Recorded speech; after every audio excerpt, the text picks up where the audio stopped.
শিশু দিহান ইসলামের বয়স মাত্র 10 বছর। বই খাতা কলমের বদলে ঘুরে ঘুরে আমরা বিক্রি করে এই ছোট্ট বয়সেই যোগান দিচ্ছে সংসারের। প্রতিদিন সকালে বের হয়ে বিকেলে সদাই পাতি নিয়ে তবেই ঘরে ফেরা। চট্টগ্রাম নগরীর নতুন ব্রিজ এলাকার ভাড়া বাসায় মা, বাবা আর বোনকে নিয়েই থাকে দিহান। কর্ণফুলী নদীর দক্ষিণ পাড়ে শিকলবাহা এলাকায় পথে পথে আমরা বিক্রির সময় কথা হয় দিহানের সাথে।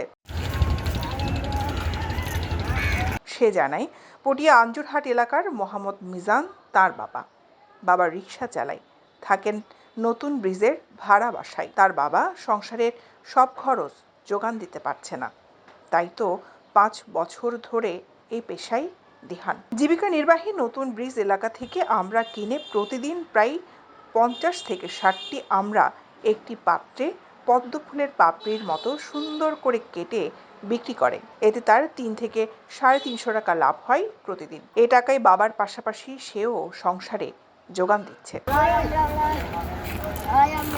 অভাবের সংসারে শিশু বয়সে স্কুলে যাবার বদলে পথে পথে আমরা বিক্রি করতে হচ্ছে দিহানকে। তার কাছ থেকে প্রায় আমরা কিনে খাই নদীর পাড়ে বেড়াতে আসা লোকেরা। দিহান জানায়, প্রতি শুক্রবার কর্ণফুলী নদীর দক্ষিণ পাড়ে আসে আমরা বিক্রি করতে, কারণ সেখানে শুক্রবারে লোকজন বেশি থাকে, ওই দিন উপার্জনও বেশ ভালো হয়। সপ্তাহের অন্যান্য দিন দিহান আমরা বিক্রি করে নগরীর বিভিন্ন এলাকায়।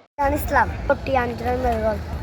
2 রাত্রি আসছি 10 টাকা 30 টাকা 300 টাকা 5 বছর হবে। লাভবো আমার আম্মু আমার বোন রিক্সা চলাই। জি, আমার একটা ছোট একটা বড়। দৈনিক আজাদী নিউজ ডেস্ক।